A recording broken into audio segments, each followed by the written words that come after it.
which is a little bit different and updated from the one we had yesterday. It should be on your desk. Ms. Morton. All right. So this, again, is Senate Bill 528, the Climate Solutions Now Act of 2022. As you recall, today we are just going to be dealing with amendments that affect the portions of the bill having to do with requirements for buildings, so both new construction and for existing buildings. So you do have a voting packet. This is voting packet number 15. The first amendments in this voting packet are almost identical to what you were given yesterday. There's one small difference, just adds an interim report, but I'll cover that when I get there. The reprint is also in the voting packet. This is not the reprint of the full bill, it's just a reprint of the provisions that are affected by these amendments. But I will go ahead and walk through what these amendments do. So the first substantive changes appear, this is on page 11 of the voting packet, if you want to follow along in the reprint. This amendment alters and clarifies definitions applicable to the building energy performance standards or emission standards. This is what some people have been referring to as the retrofit provisions of the bill. So this is the provisions of this is the provision, or the section of the bill that requires the Department of the Environment to set standards for existing buildings, covered buildings, which are defined to mean commercial or multifamily residential buildings in the state with a gross floor area of 25,000 square feet or more, excluding the parking garage area. So what these amendments do, you can see on page 11, we define an agricultural building. Also add a definition of commercial building, just to clarify that a commercial building means what it means in the International Energy Conservation Code, which is the code that Maryland uses as its building energy code. And then on the next page, page 12, so covered building does not include, the bill had already said a historic property, a public school building. This would add an agricultural building. Sure. All right, should we save all of our questions till we've gone through all the amendments? Yeah. Or, You can do it by section, because I've actually broken up, so this is amendment number 2 in the voting packet, so if you want to go by amendment. okay, so just let me know when we get to the break. Thank you so much. Well, you tell me. That's the amendment. That's That's the first. the first Okay. amendment. So we're looking at 11 and the top of 12. So we've added agricultural building as one not covered by commercial building. So they basically, Are exempt from standards established under the bill. So I really appreciate this addition, and my question is, we're say cultivate, manufacture, process, or produce agricultural crops, raw materials, products, or commodities. So what about animals? Like, would a barn that has cattle in it be covered under this definition? And that's a commodity? I believe, is this the language from the Farm Bureau?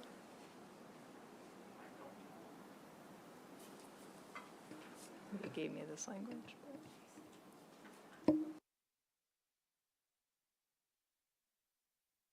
Would that be included in products? This is a little different, I think, than what they sent. Clarification on page 11, it talks about agricultural building means structure used to cultivate, manufacture, process, produce crops, raw materials, products, and commodities. I think that covers it, that it's excluded. That's how I read it. and again, this is about the buildings. Right, buildings. Over 25,000. That's a big barn, okay.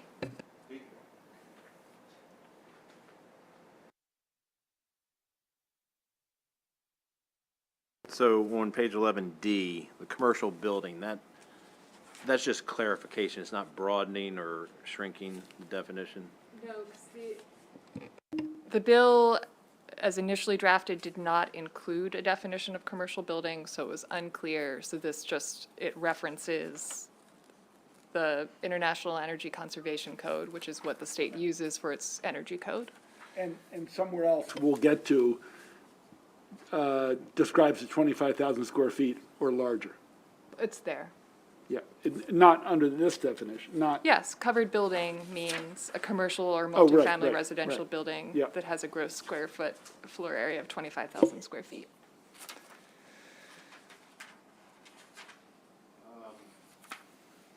Page 12, line 4, we have public school building is not included. What about a private school? So as the bill is drafted, a private school would be covered by these standards. There is an amendment that you were offering that is later in the packet to Okay. exempt private school buildings. Thank you very much. Just want to clarify if it hadn't been picked up later in the pages. Thank you, Mr. Chair. proceed. Ellen? Vice Chair, it's to the far right. His neck doesn't go. I had an injury as a child, as a young person, and I don't have quite as much movement in my neck, so. I thought it Or was, I'm lazy. or I thought it was ideological. You don't want to look to the far right. Well, I don't look to the far left either, Just saying. Vice Chair. I just had a question for council. Wondering if there is or should be any different treatment for covered buildings that have solar panels or that have green roofs? So we will get into what this section actually requires, but essentially this is it's a BEPS, so it's Building Energy Performance Standards. So what this section generally requires is for the Department of the Environment to look at direct emissions from covered buildings on a 2025 baseline, and then based off of that, create targets for different categories of buildings that will help the state overall achieve the goal of reducing by certain percentages in certain years those overall direct emissions. The way BEPS typically work, Building Energy Performance Standards, is you say, all right, grocery stores of this size, here is how efficient you should be. Multifamily apartment buildings of this size, here's how efficient you should be. And those targets are set comparing sort of like with like, so that, and it's sort of meant to sort of get you to kind of the average or a little bit more efficient than the average. So if you are a building that is already very efficient because you have solar panels or you've got green roofs or whatever, you're probably already going to be under that target. So them setting that target, you're probably not going to have to do anything. If, however, you've got potentially an older building that's not very energy efficient, you are going to be the person that's going to have to do more to get yourself to that target so that you're in line with the So you're included in the definition no matter what your roof looks like, but it plays out later on when they set the targets by sector. That was helpful. Thank you. So do we want to go ahead and Yes. adopt, do you want to just adopt the amendments altogether, or do you want to just adopt amendment We by can adopt amendment? them. Up to you, whether you want to adopt the amendments altogether, or that was Amendment 2, you could adopt Amendment 2 and move on to Amendment 3. Move favorable on amendment two. Okay. Any objection on this section? So 11, top of 12 is adopted. Please. All right, the next amendment I don't think is going to be particularly controversial. This is pages 13 through 15 in the reprint. This is amendment number 3, strikes the language requiring the Department of Labor to establish an all-electric building code. There is language later in these amendments that direct certain bodies to do a study to set the state potentially on that path. But this amendment, all it does is take out that language. Is there a motion? No. Huh? Favorable. I would think so. Yes, it's been moved, it's been seconded. Question? Yeah, I'm not rushing for a vote. Yes, sir. Please, so on the top of page 15, it talks about January 1st, 2023, and the subsequent version of the code within 18 months. Help me understand that again?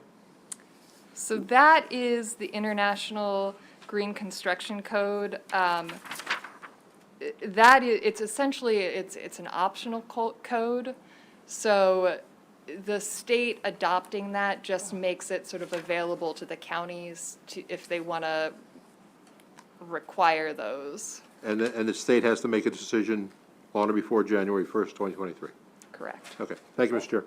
On adopting them, not mandating they be filled. So the operative language is removing the requirement that by a certain date, all new construction is done a certain way. Right. So, The part that he's asking about was in the original bill, and it stays in the bill. okay, so we are talking about bottom of 13 to, where should we stop? Line 24 on 15? I mean, should we hold off on 1602? What? Yeah, that's part of the next amendment, right? Okay. So this is amendment number 3. The just motion strikes all the is to electric adopt code. mostly the interlined language on 14. Anybody object to adopting that amendment?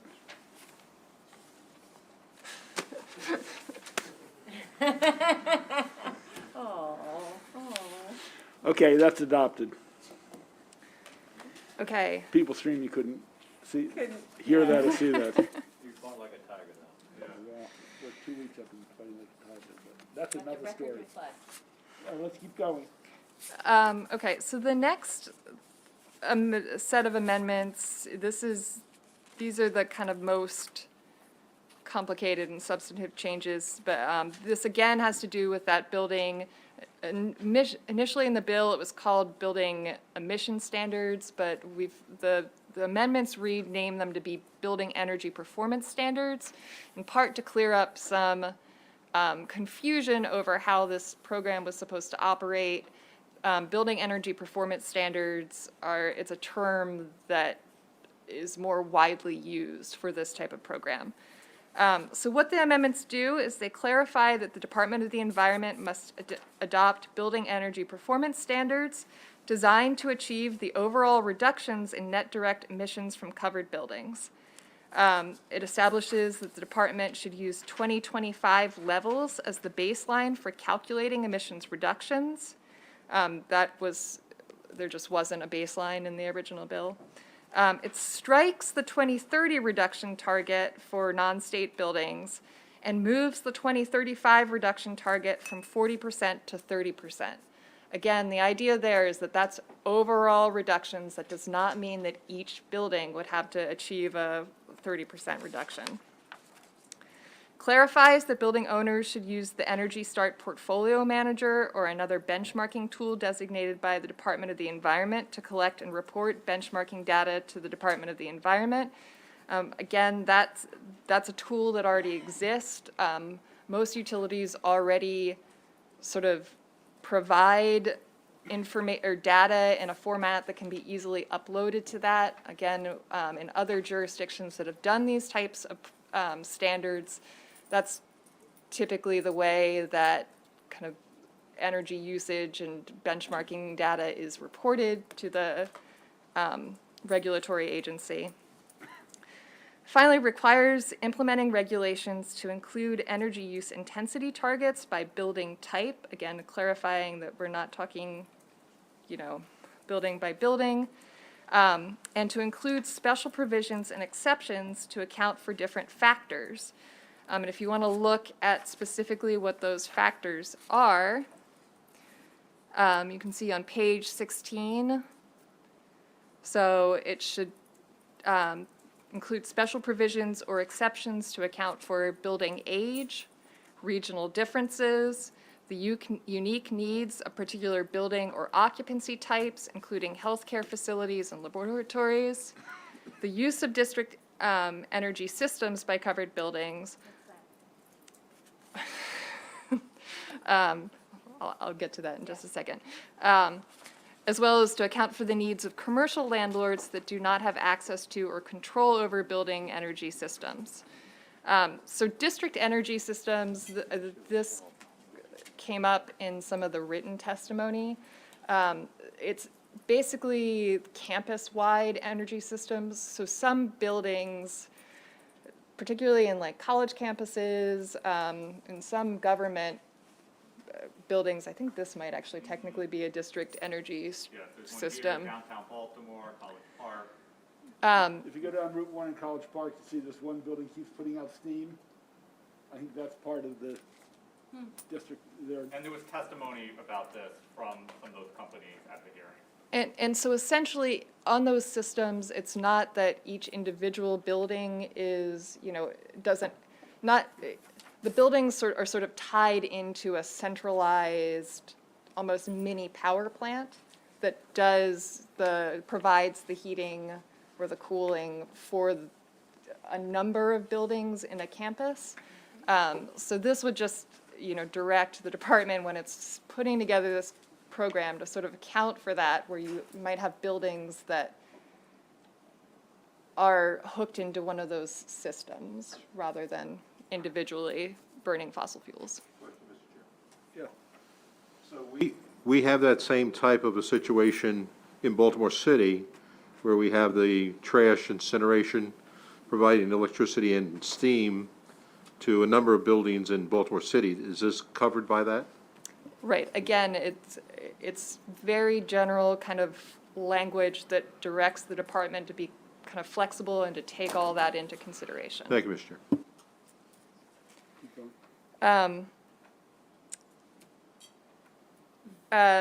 This amendment requires gas and electric companies to provide energy data, including whole building and aggregate data, to the owners of covered buildings for benchmarking purposes. Again, it is our understanding that most utilities in the state already do this. This is just kind of clarifying, and in the case that there are some that do not.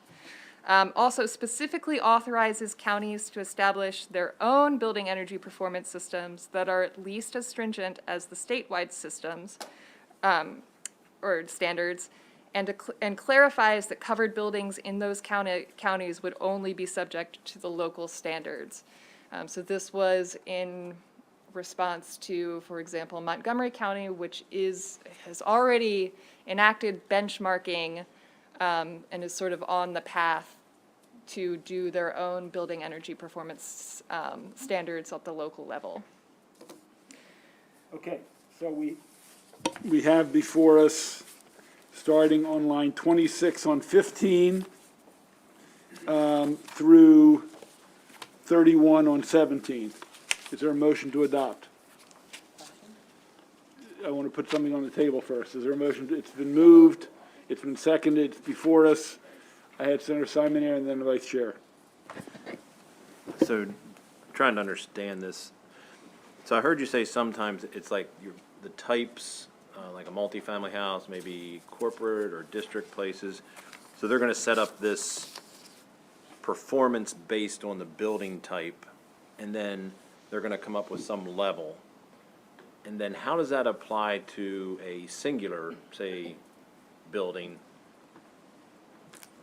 Just walk me through the process. So I have this building, they've set up the standards, and then I have to get within 30% of that?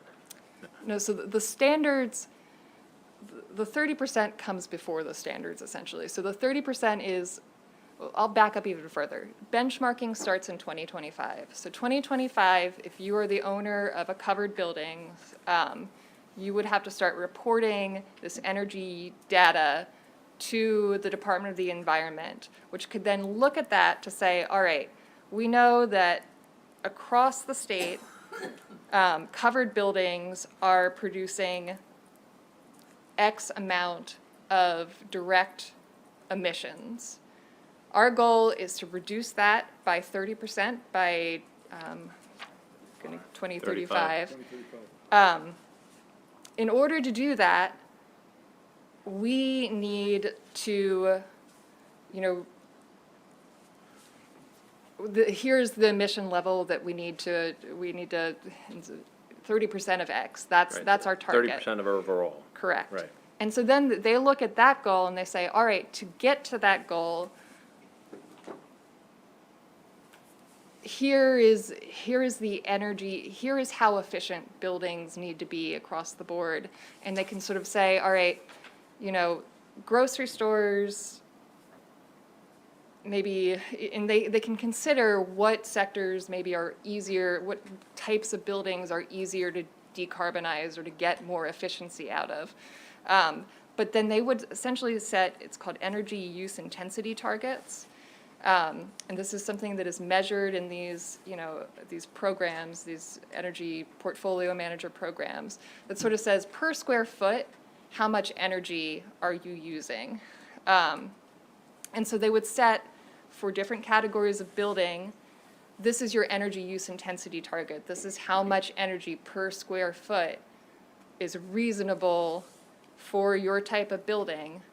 And then it would be up to the building owners to decide how they get there. So if, again, if you already have a very efficient building, you might not have to do anything.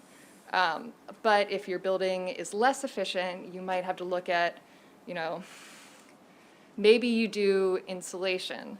Maybe you do new windows. Maybe your building is older and you were already thinking about replacing the heating No, I system, got that. HVAC Can I system. just back up a little? So the department, is that the Department of Environment? Pardon the environment. So you're gonna have these, all these buildings out in the state, and until like 2025, they're gonna be reporting the data to the Department of Environment. They're gonna collect that overall. They're gonna come up and say, they'll put them in categories and say, like, for grocery stores, here's what we currently have. We gotta reduce it to 30%. And then they go out to each one, and then it's standard across them, and then they have to look at what their energy per square foot is versus what they say generically, and then that's what they have to reduce. Correct, and there's flexibility again in here. The way these standards work in some places, older buildings are actually expected to achieve less reductions than newer, or achieve less ambitious targets than newer buildings, because newer buildings, we just know by their nature, are going to be more efficient. So again, it's flexible there, and the MDE can say, all right, based off of the you know, if buildings older than this, we're not going to require them to have as ambitious of an energy use intensity target, but that would have to be sort of offset by requiring maybe more ambitious targets for the newer buildings. Which inherently doesn't seem fair if somebody's doing the job and you have older buildings that aren't, you give them a waiver and tell the people who've done a good job, you have to increase your standards? Is that? I mean, it's not a waiver, it's flexibility to the department to sort of do that, to come up with that balance. What is reasonable to expect from buildings based off of their location, based off of their age, based off their usage. Again, the goal of these programs is to, as much as possible, compare like with like, so that you're not requiring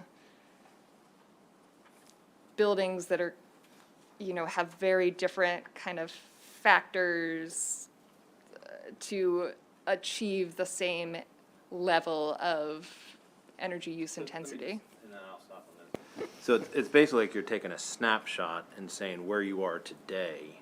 So even if you put improvements in it, potentially you could do more, because that's where you are today, and these are lower and they have other factors. So if we they may not have to do as much because they can't meet those standards as easy, so you put it on the other people? Not quite. In other words, I was told to figure out how many buildings are over 25,000 square feet. I can't remember it. Maybe it was 4,000, some number, okay? They take a snapshot of office buildings over 10 floors. And let's say there are 80 of those. They're going to create a profile. Now, look, have 3 or 4 or 8 of them just been built, or they've renovated and put in new windows? Of course they have, but you're going to have a broad number from a large number of them. So the ones that have invested money already are still going to be in better shape when you look at the broad number So they might not have to reduce by 30%, they might have to reduce by 10%, Or not. or zero. So it's by that whole category. I mean, I don't know if there are, 500 supermarkets over 25,000 square feet. I mean, somebody could probably give us how it broke down across the state. You've got supermarkets, you have office buildings, you have multifamily. There are not a whole lot of other buildings. I mean, there's some warehouses. I mean, we don't want to make it too complicated. And they're going to have a profile. And then they're going to see what your usage is, what the average usage is. And then they're going to give you your target to get down, and then they're going to have 10 years. And some people over that 10 years will be renovating anyway. And so they will integrate that into the renovation. Okay, so on page, middle of 15 to the middle of 17, it's, any objection to adopting those amendments? Seeing none, they're adopted. Next. So I think, let's do those ones now, because these are amendments to the amendment to the section that we just adopted. Sure, we can start with that one. Sure. So the enforcement of it, that doesn't take place until 2035? Okay. Well, the benchmarking starts sooner, just to be clear. They have to start providing. But They're that's they're to approve the preparing numbers. for it. That's all it is. They don't have to make any changes. Right. The original bill said 2030. The builders and NIOP didn't want 2030. Now, they're still not happy. But, so we moved it to 2035 and lowered the number. What do you think? Okay. Yep, let's just do this. Okay. So this, this is kind of an amendment to those amendments to some extent. So if you look on page 16 of the voting packet, this amendment, it's to clarify, despite our the attempt to be as clear as possible, that that these 30% reduction is a reduction overall and not per building. This was recommended, or this amendment is to say that as compared with 2025 levels of average buildings of similar construction. So again, to get at this idea that the reduction is based off of, again, overall categories, not particular buildings. This came from the builders. It was one of 4 amendments. They proposed to make it very explicit that it's apples to apples. We have a list of things, building age, regional differences, unique needs. They wanted to make it explicitly clear that it's average buildings of similar construction. We talked about categories, supermarkets, office buildings, multifamily. They wanted this clarifying language. I don't think it does harm, so I'm willing to accept it. Does that, of similar construction, is that defined anywhere? That seems really vague. We don't want to start, listing metal or wood, or, I mean, That's what I just, I think that's the Okay. needs. I think the Department of Environment can figure that stuff out. okay. So this will go on 47. Any objection to this amendment? Okay, seeing none, it's adopted. Do you want to do that next one too? Yeah, because, so the next one that is coming around, again, it's another amendment to an amendment. So this is, again, if you're looking on page 16, above line 18, so the amendments already added account for the needs of commercial landlords that do not have access to or control over building energy systems. This was in response to some concerns by building owners that have commercial properties, and they said, you know, our tenants are solely responsible for everything that happens in that building. We just want to make sure that whatever program is set up, you know, takes that into consideration. I will say, in places that have done this, that has been the case. There are ways to sort of work through that kind of structure. This adds a little bit more specificity to that and would say account for the needs of the owners of covered buildings who, one, are not responsible for the design, modification, fixtures, and equipment of commercial tenants, two, do not have access to or control over building energy systems that are used or controlled by commercial tenants, or three, own buildings occupied by commercial tenants who are responsible for all maintenance of and repair to the buildings. So, ladies and gentlemen, this would replace Roman numeral 3 on page 16, right above 18. Personally, I thought Roman numeral 3 covered the same thing. I think the new amendment is somewhat, shall we say, verbose. But I'm not going to pass a judgment on the offer of the amendment. We'll leave it at that. So I am willing to accept it, not happy, but I'm willing to accept it. Yes.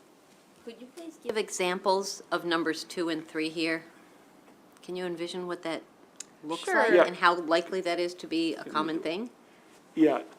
Let's hypothetically talk Yeah. about someone who owns a shopping center. Okay? Hypothetically, of course. Not that we know anyone who does that. Right.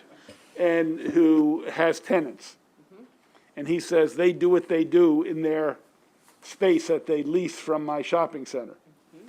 I don't always have access. I can't tell if they're changing their lighting or doing their windows or doing this or that. So, and they have a lease with each of their tenants. And he says, the lease says they control their property, I don't. So that's what 2 and 3 deal with. Montgomery County is already addressing this, and they develop a plan with the lessees and the leaseor, and it's not a problem in other places like where this is being implemented. But if we needed clarification, I'm magnanimous and want to adopt the clarification. Move favorable. I want to hear from the senator first. You are magnanimous, thank you very much. I can't even pronounce that word. Okay. So here's my question. We have a 50,000 square foot building. The landlord moves all the responsibility to the tenant. Does that exempt the building altogether from being included? How do we get the tenant to be responsible? It does not, and I'll let the attorney take over in a minute, and the soon-to-be attorney if he wants. It just says, subject to items, the department shall consider these items in making their determinations. It's a consideration. I clearly am not saying the owner does not have authority, responsibility. It is on the owner, it is not on the lessee. But this doesn't exempt the owner? That was a little bit of my concern, but legal counsel said, because we're talking about the department adopting regulations, as necessary, include special provisions or exceptions to account for. But where this has been adopted in other locales, they have not read it as exempting the owner from responsibility. Thank you, Mr. Chair. So, but I have to tell you, I had that nervousness too, which I've shared with numbers of people. I'm not nervous. Right. It made me nervous because I want to implement this. I want this to turn into real emissions reductions.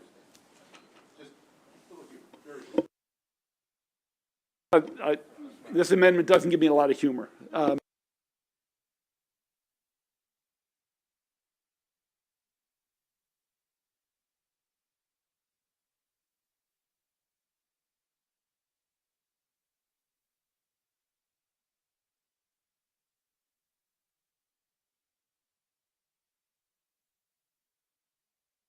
Amendment, yes.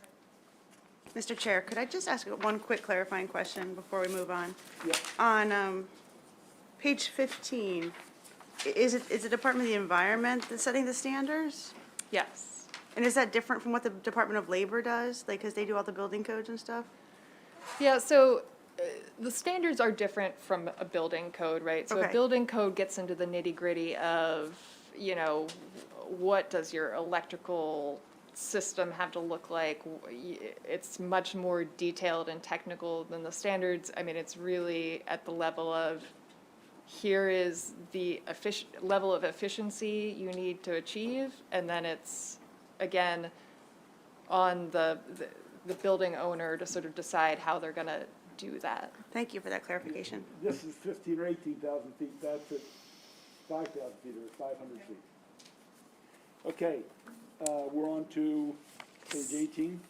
So page 18, so this is, this section is double drafted because the net zero requirement, this is from the original bill too, the ultimate goal of achieving net zero direct emissions on or before January 1st, 2040 is subject to a sunset.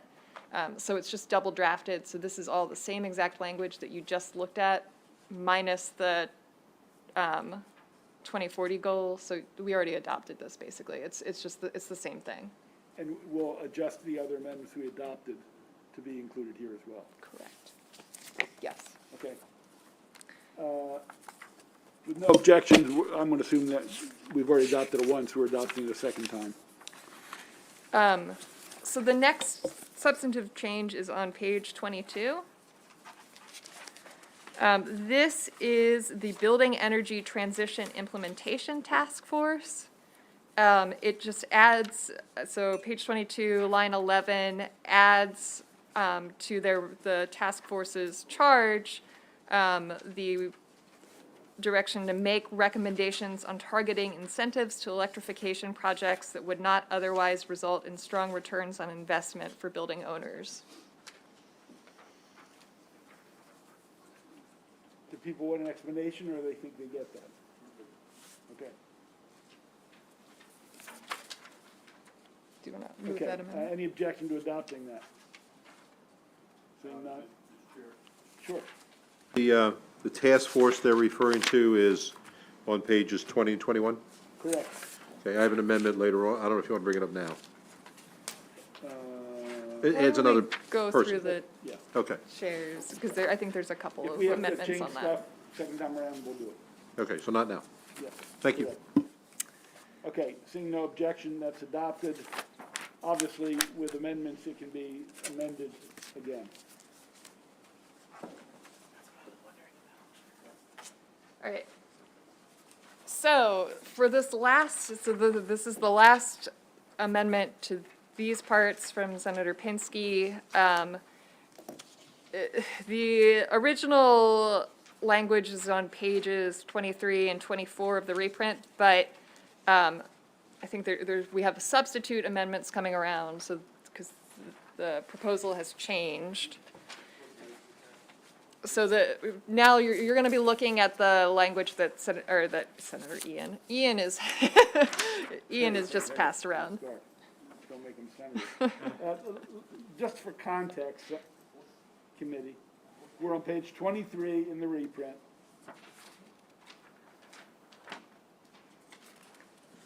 But really, we're on the 52. page. 52 at the top, 23 at the bottom. Really, we're on the page that Ian just passed around.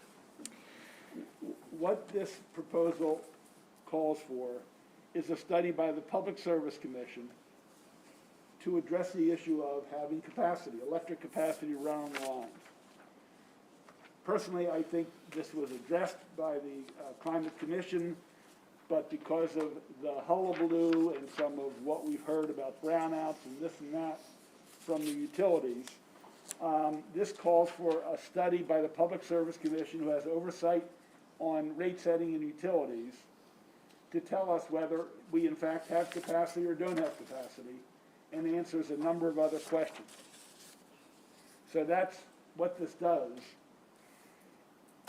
The replacement is based on some recommendations from the Public Service Commission themselves which they think is a better fitting and clearer in terms of what they can and can't do.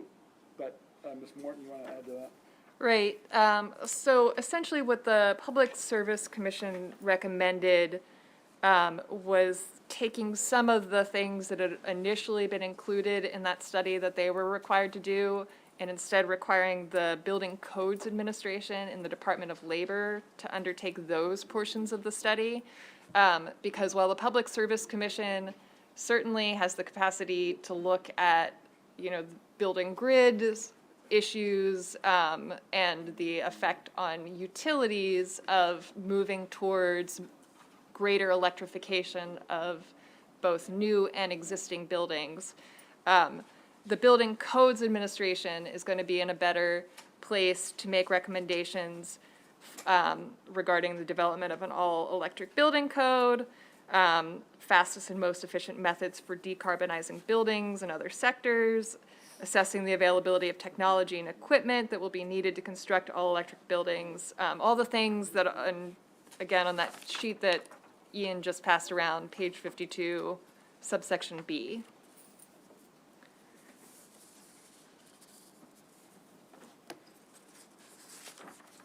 So,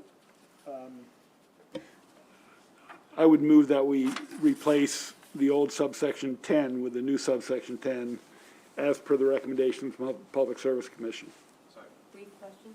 Yeah. On the page 53 of 52, on the backside at the very bottom, April, public service companies is narrowly defined and only includes utilities?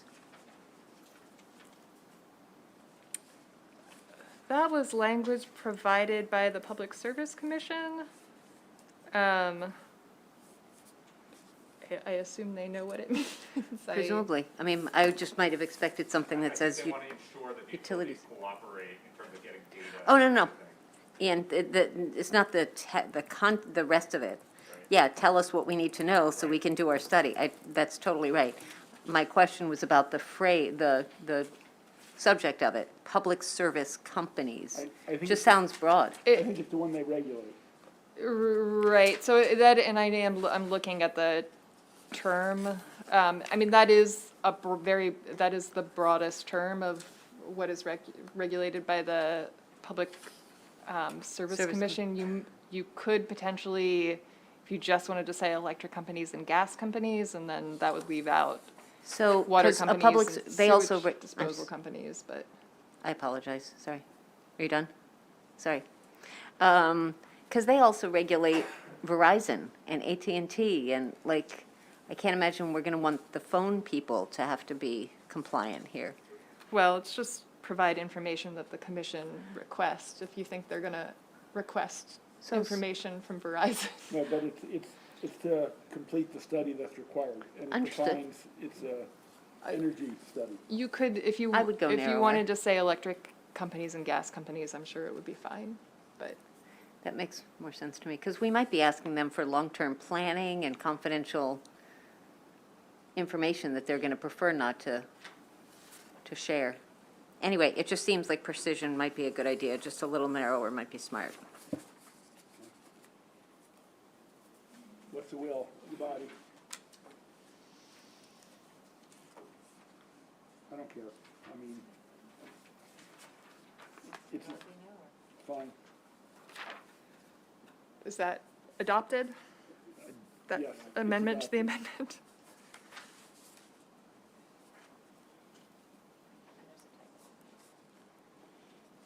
Okay, further discussion on the I replacement. know, I didn't write this.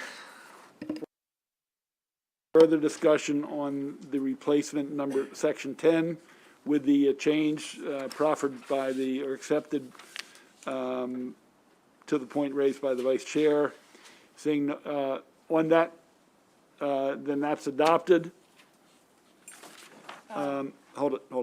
Senator Freihester. Thank you, Mr. Chair. So, not to be a stickler, but didn't we just agree that the Department of the Environment was going to do these building energy performance standards, and now we're saying the Building Codes Administration will?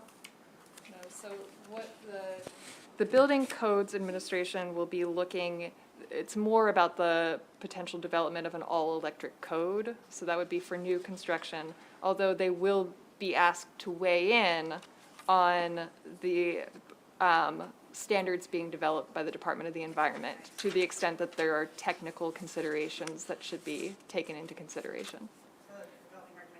For building energy performance standards, not the actual building energy performance standards. Got it. Thank you. Correct. Okay, we have one other amendment, Well, the interim report. yep. So, last part of this is just, if you look on page 24, back in the voting packet, it's just when this report is due. So it'd be interim report on or before January 1st, 2023, and a final report on or before September 1st, 2023. Any objection to the reporting dates? Adopted. Okay, so we did the non-building issue last week. We adopted and completed that. We've adopted the amendments that I have or been shared with me. We've adopted them, so right now, it's the bill as amended is before us, and it's open to a further amendment. Hold on, there's Oh, I'm sorry. there's one more, there's a couple more pieces Okay. that you have. What page? So page 25 of the voting packet with the reprint starting on page 29. Starts on page 28. This amendment, so this amendment is dealing with the net zero energy requirements for, as initially drafted in the bill, it's for all high-performance buildings. The high performance, so right now, under current law, a building must be constructed to be a high-performance building, which means LEED Silver or better, if it's a public school building that receives state public construction funds, if it's a 100% solely state-funded capital project, or if it's a community college that receives any level of state funding. Part of what the bill, as it initially came in and did, was it took down, it reduced the level of funding that would bring a capital project into the high performance building standard program to 25% state funding.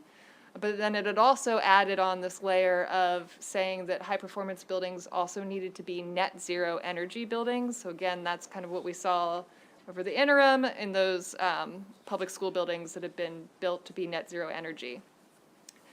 This would say that the net zero requirements do not apply to community colleges and only apply to 100% state-funded capital projects, and it maintains the piece of the bill that said one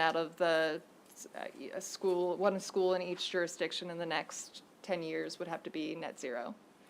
So really all this amendment does, it looks more complicated than it is. All it does is says that the net zero energy requirements only apply or do not apply to community colleges and do not apply to capital projects with less than 100% state funding. Senator Simon Ayer, then Senator Washington. So let me just ask the first question, why? Why are we not requiring them? Okay,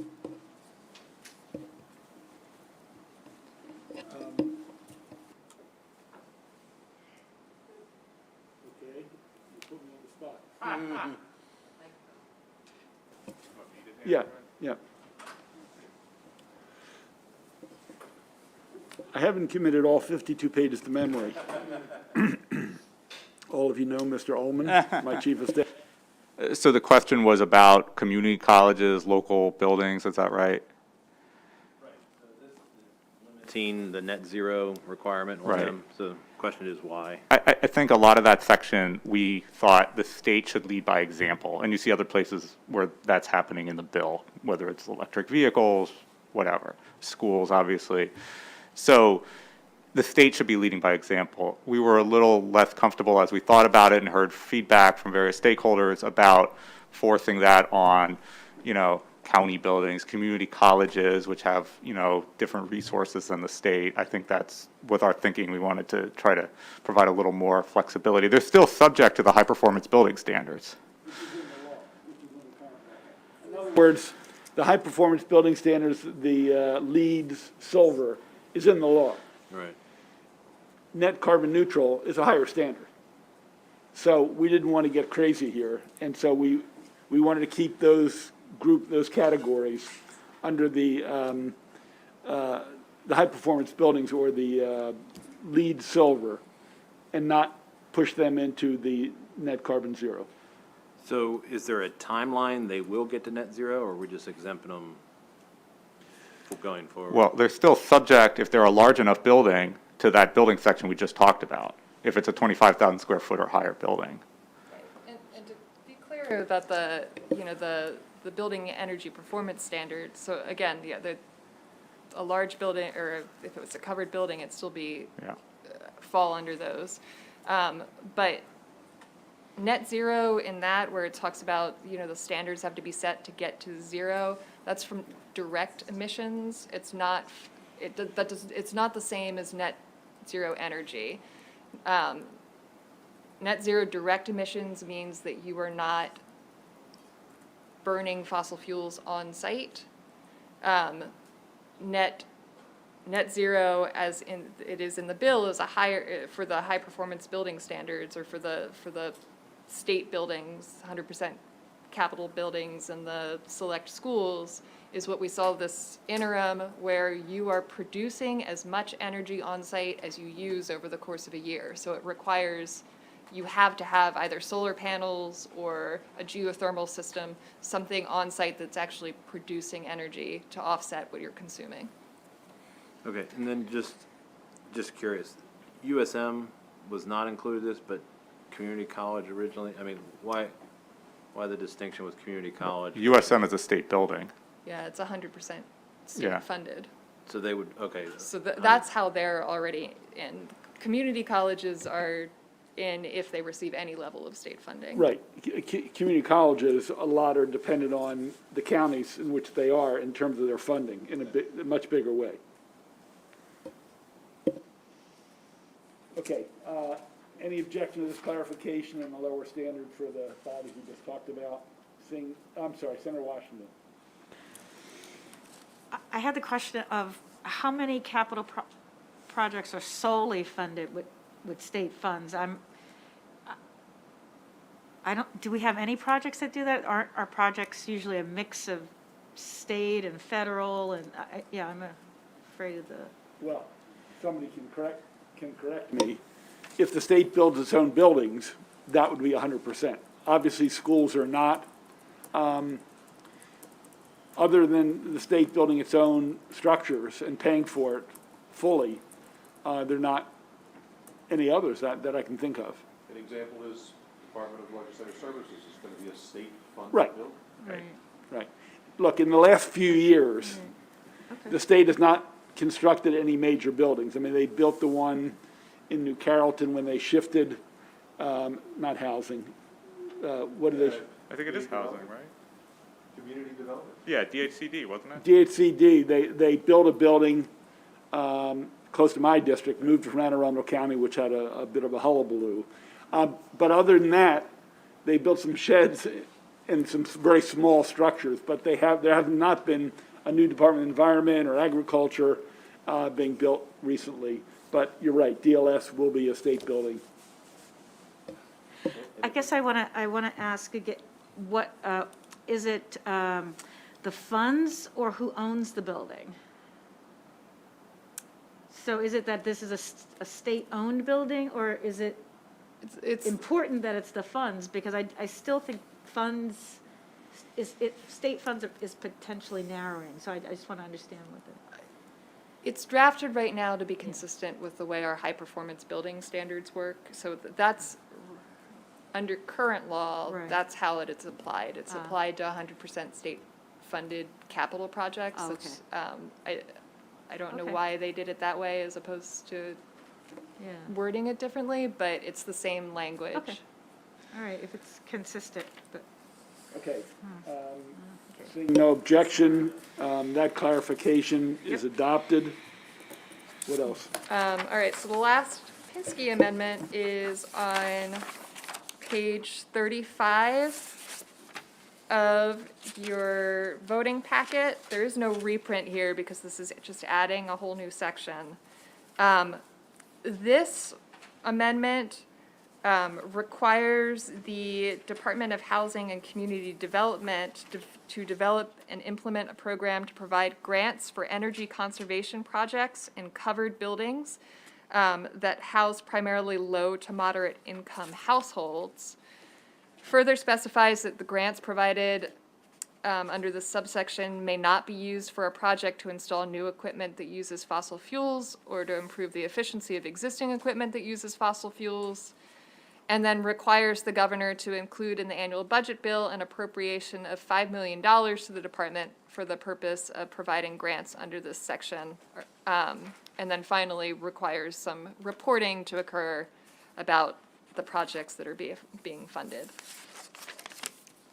So this is to help jumpstart in the low and moderate income, the energy efficiency and the greenhouse gas, the emissions reduction or the building performance, Building energy performance standards. building energy performance standards to get a jumpstart in the communities that have some of the most challenges.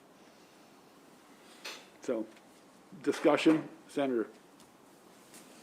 So, I understand the purpose, but I don't understand why we wouldn't include alternative energy for other energy source providers.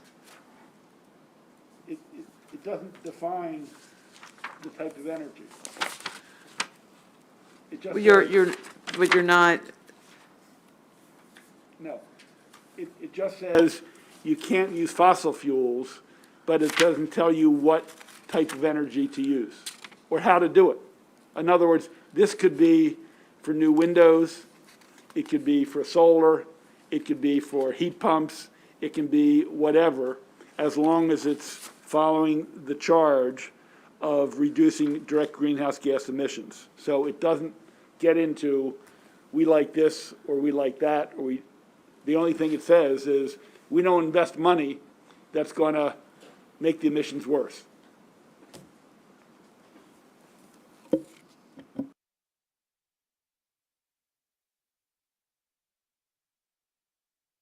(35) and 36.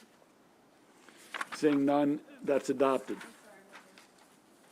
Chair, so just to clarify, energy conservation, I mean, that would be like energy efficiency projects, right? So that would not include like solar panels? Because that's a renewable energy generation, not energy efficiency. Is that your intent? No. Okay.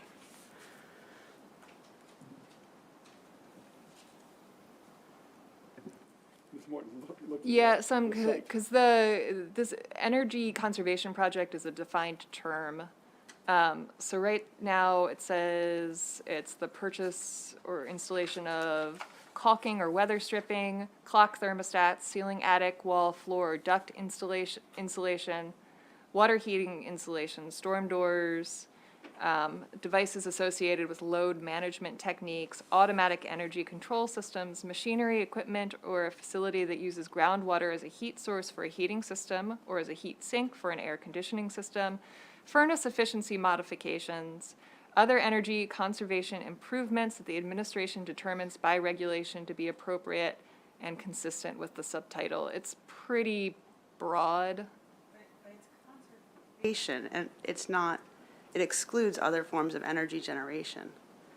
So I just wanted to be clear about that. Yeah, but I think, Senator, number 2 is equal with number 1. In other words, yes, it mentions energy conservation project, but for the purpose of reducing greenhouse gas emissions in accordance with 2-1601. I think that's a broader definition. No, Or not? that's the, well, No? that's just to say that in accordance with the building energy performance standards. If you wanted to be clear that you want it to be available for the installation of renewable energy generating systems, we could just say that. Want to make sure I know what I'm voting on. No, I think that's a good, yeah, that's my intent, so thank you for finding that. Any objection to broadening it, so it's not just for improving energy efficiency, but for clean energy without defining what that clean energy is? Okay, any objection? Adopted. Okay, let me just take a little straw situation here. Who has amendments and how many?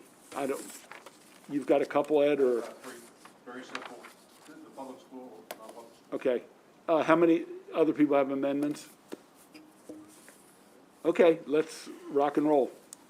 Right. Last page of our packet. So Senator Riley's amendments are on the last page of the voting packet, pages 37 and 38. Amendment number 1 adds non-public school buildings and houses of worship to the exemptions from the building energy performance standards established under the bill. Please. So, ladies and gentlemen, in your district, there are mega churches. I mean, big churches that'll fit several thousand people. Nonprofits doing great work. I'd like to exempt them. And if we're going to exempt public schools, we should exempt non-public schools. That's my rationale, Mr. Chair. Senator,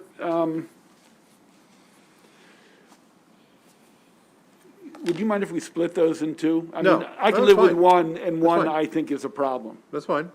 No problem. I personally have no problem with adding non-public schools. Okay, move favorable on the non-public Any schools. objection to that? Adopted. Okay. Okay, Do we want to specify that we're talking about K through 12? yes, Yeah, yes. that's fine. Okay, on house of worship, they would be compared with other houses of worship. And, look, I mean, there are lots of mega churches, there are a lot of situations, and I don't know if we want to exempt them totally. Department of Environment has flexibility. We actually refer to them looking at exemptions and unique situations. But I think to do an outright exemption, I think is a little premature. Okay. And again, I want to do apples to apples. I don't want to compare a house of worship with a 25-story building in downtown Baltimore. So, I get that. Mr. Chair, we go to Baltimore, and how many cathedrals or historic churches are there built 200, 150 years ago, 100 years ago? I keep thinking of that great church on Central Avenue over by the amusement park. They got a big church in the front and then the church in the back. They're fairly new. I can understand including them, but you get all these churches in Baltimore that, again, not particularly flush with cash, struggling struggling to stay awake, stay afloat. Well, I can tell you, Catholic Church closed down 40% of the churches in the city. Actually, I wasn't even reacting. So anyway, I'd like to consider it. If you want to put up to a vote, I wouldn't mind. and I would say, we already have historic building, they're not covered under the definition earlier on. Yeah, well, So, I think I'd send a Washington next. And again, I truly wasn't reacting to you, there was something I saw here. But on that topic, yeah, historic buildings are exempted, and I guess there are churches across the state I'm with the chairman that I don't think they should be exempted. They can also contribute to, improving our climate, so.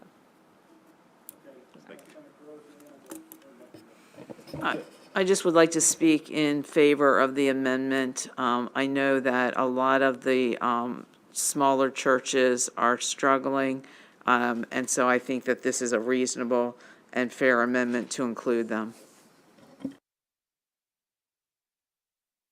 The motion is to add house of worship, and I would say this. The Catholic diocese has been very strong on climate change. They've obviously, as we know, made a commitment of their beliefs and their values. Yeah. Mr. Chairman, our Episcopal bishop who comes and prays with us on a regular basis, we haven't seen him in a couple of years, President Emeritus Miller called him the environmental bishop. We understand certain churches, certain congregations have more of a commitment than others. Thank you for that comment. So I just want to go to the higher level. What is the reasoning to begin with to exempt public schools?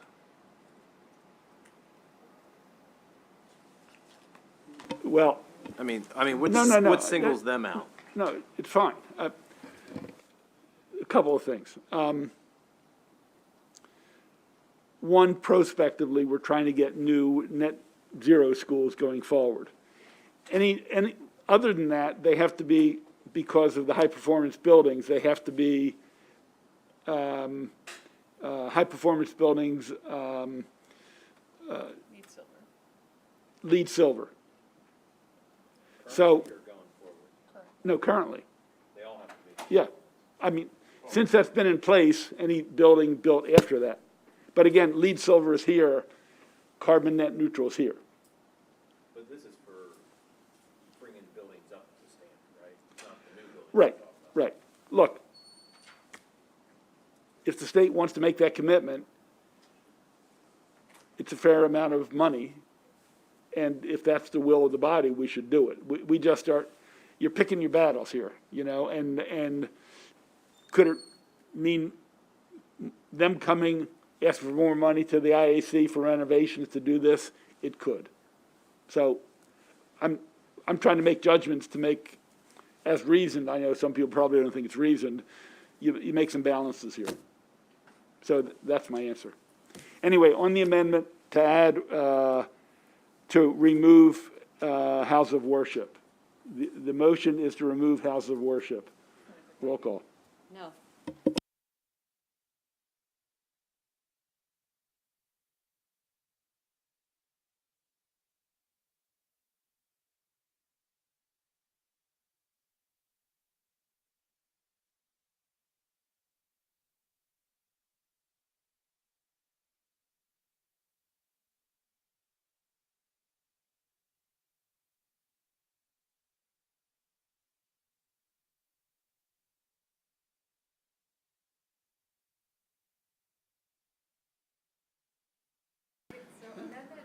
Two, adds one representative of the district energy industry to the Building Transition Task Force.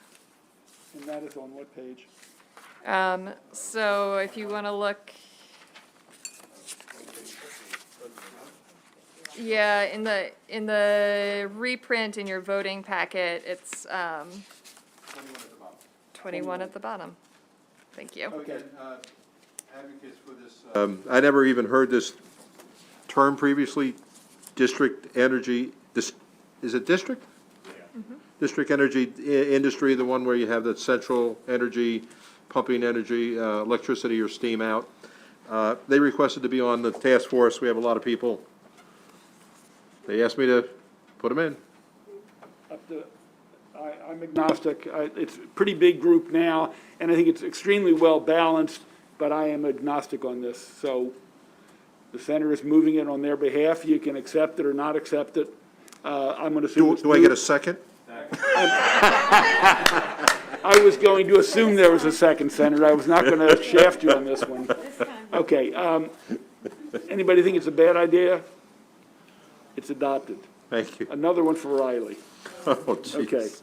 Amendment 3. All right, another special interest amendment 3. Amendment 3 adds intent language saying that nothing in this act may be interpreted to prohibit the installation, service, or repair of a barbecue appliance, hearth product appliance, or outdoor patio appliance at a newly constructed or existing home or business, and it adds definitions for those terms. Again, Riley is going to host us all for. no. So, Mr. Chairman, again, a special interest came along. I don't know if this is necessary, because I think these types of things are so far below the radar that they're not part of what we're discussing. Yeah, and more importantly, Senator, since we removed the section on new construction, I think this was geared to protect them from new construction, and we took that out. I withdraw that amendment. I do have just a few more questions, very quick. Okay. Yeah, your original comments about the bills talked about a sunset. Is the sunset still part of the package? There are- 2027? There are a number of sunsets. Okay, that's fine. That's all I want. Generally, there are sunsets for us to stop, pause, and review. There are at least 2 that I'm. Perfect. The bill, okay. The bill Perfect. calls for a 60% reduction by 2030 and a 100% reduction by 2045. There is a sunset before the 2045. And on the retrofit of 2040. And in the retrofit of 2040, there's a sunset in 2029. Okay. So there are 2 off-ramps, if you That's fine. will. That's fine. So this will die unless it is renewed by the legislature at those times. One of the advocates asked me if the Attorney General had any amendments that we considered. I didn't see any. So we didn't see them in the, that's fine, okay. And then the last one, I just passed out to April, one more member of the task force. Biodiesel. We had someone come, or a written testimony, Stephen Dodge, Director of State Regulatory Affairs for Clean Fuels Alliance America. They use biodiesel, renewable diesel, sustainable aviation fuel, bioheat fuel for thermal space heating, and wanted to know if there was room on the task force for this specific industry that produce biodiesel and renewable diesel fuels. The amendment? Yes, sure. Just a question, Senator Riley, how big a deal is this? How common is it? How common is it in Maryland? Because I'm wondering if there are a lot of folks that could be consulted with, could show up for a meeting, could submit testimony, but not actually be another human being in the room with a vote. Sure. So, Greg, Let me just jump in quickly. This task force is to talk about what state supports and incentives if the retrofitting gets too expensive. It does not deal with solar, it doesn't have solar, it doesn't have wind. I mean, have someone from a specific industry. They're going to be talking about, for example, if somebody has to do some significant retrofit in 2029, how long will it take for them to make back their investment? What is their horizon? And if they can't do it, should they get state support? So it doesn't get into which kind of energy. So I personally think it's inappropriate. We're not having representatives. If you look at that list, it's not different types of energy. So, Mr. Chair, thank you very much. okay. Ask one final clarifying question. So on page 16 and 17 of the reprint, 16, 17 at the bottom or the top? sorry, the handwritten 16 and 17 at the bottom. So here we're talking about the 30% reduction by 2035, and then the department's promulgating regs by 2025.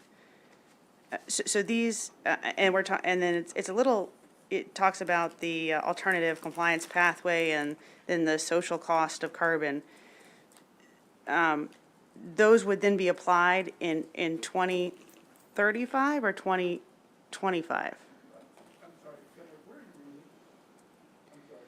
On the bottom of page 16, the handwritten 16, in lines 20 through 23, it talks about the alternative compliance pathway. And then at the top of page handwritten 17, it talks about that again, and it must be less than the social cost of carbon.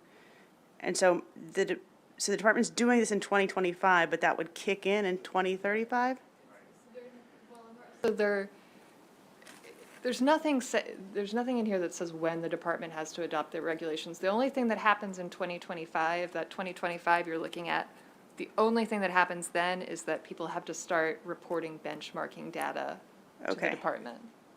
So the law actually does not even direct when the regulations need to come out, but the general intent here is to have the department start working on the regulations, start thinking about what the targets would be. But again, nothing kicks in until that first reduction is 2035. So they have a lot of time to think about those points. Thank you very much. Senator Carosa. Thank you, Mr. Chair, and thank you for the amendments that I believe address some of the concerns that we heard in the 4.5-hour plus hearing on the climate change bill.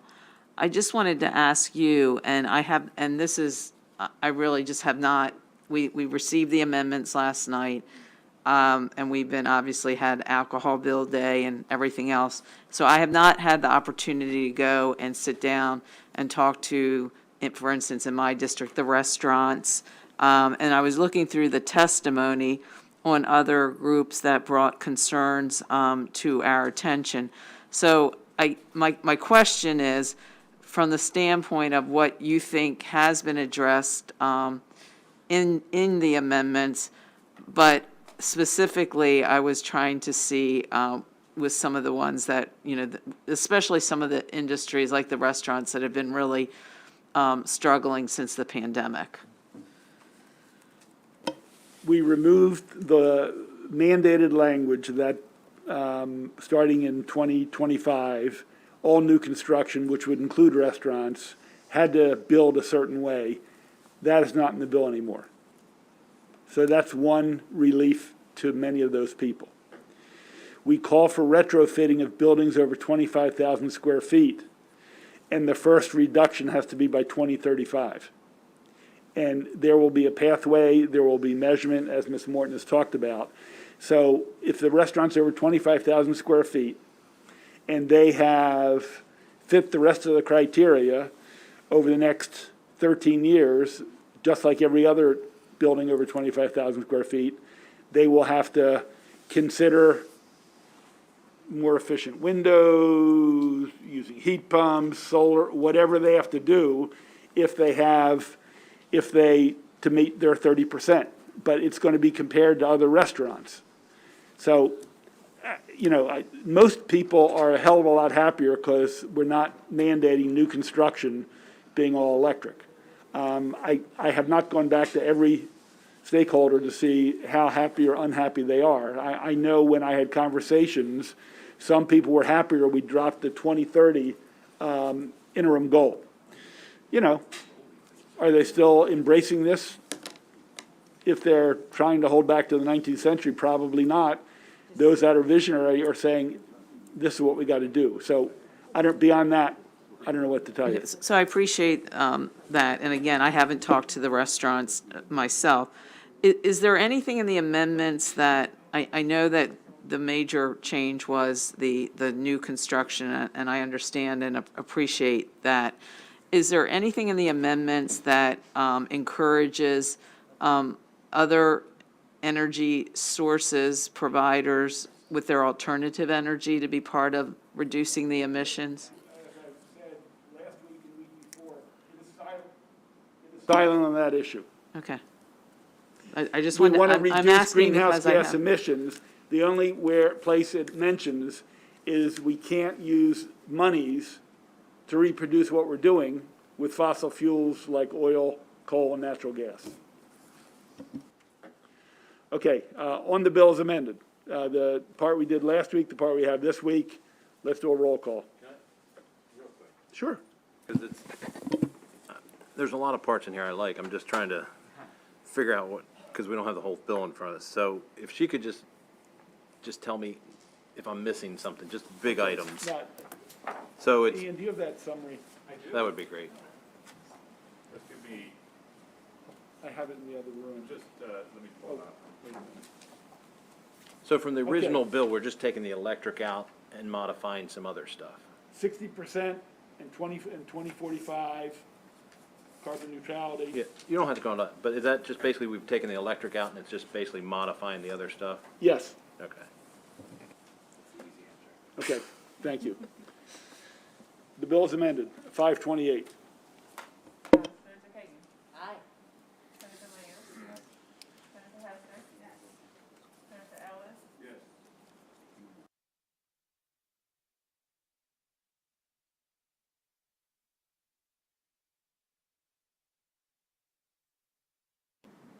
Just very shortly. So first of all, to the staff, great job.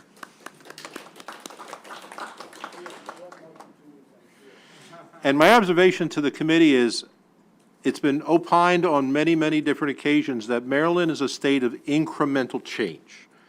The poster child I use is the $15 minimum wage. We just didn't slam it in. We gradually instituted it over time. This is probably a first step for more aggressive things in the future. But Mr. Chairman, you did a great job of adjusting, of reacting, of getting some of the pie, but not all of it. Thank you for taking some of my amendments. You've been very cooperative and collegial, but I'm going to have to vote no.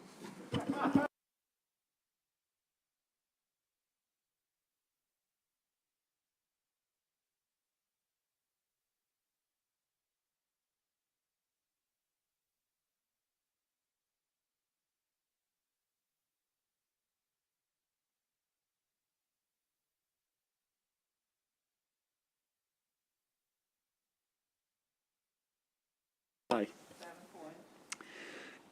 First of all, thank everybody. There's some happiness and some frustration. I think the phrase is sweet and sour, as we used to have our kids say, give us a sweet, give us a sour.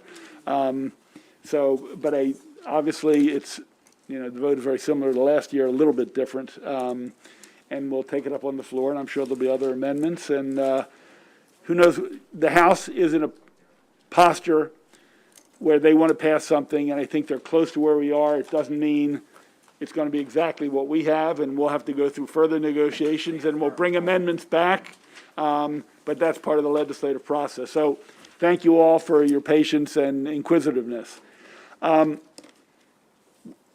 We want to not fall too far behind on voting, so we tentatively will be voting Monday between 6 and 8. It might end up being 6:15. We do, so that starts at 5. 5 names. Oh, really? Yeah. The 2 of them are mine. Only 5 names? I thought there were like 100. Yeah, that's what I thought. State, the ones Oh. we don't vote on? Oh, okay, well, let's start at 5:40, let's assume 5:45, and we had 6 bills left on the list from the other day, the electric bill, Corey McRae's bill, electric bill, the virtual schools bill, electrician's bill, Senator Eckert's bill, there were a few others. If there are some other easy ones that we can knock out, yeah, I'm sure. No, I mean, you might get some other ones if they're easy, and if they aren't easy and you want to hold them, we'll hold them. We'll get, if there's an additional 4 or 5 we can knock out. Look, we haven't even touched many from last week, and we got a whole slew coming this week. And look, one of the committees, with all due respect, they aren't meeting today. We're still working hard, and we have a lot more to go. So thank you. Have a great weekend. See you at 5:45 on Monday. Assume it's the leftover list, and if before Sunday night you get some more bills, we'll try to take them, and if you object, we'll hold them.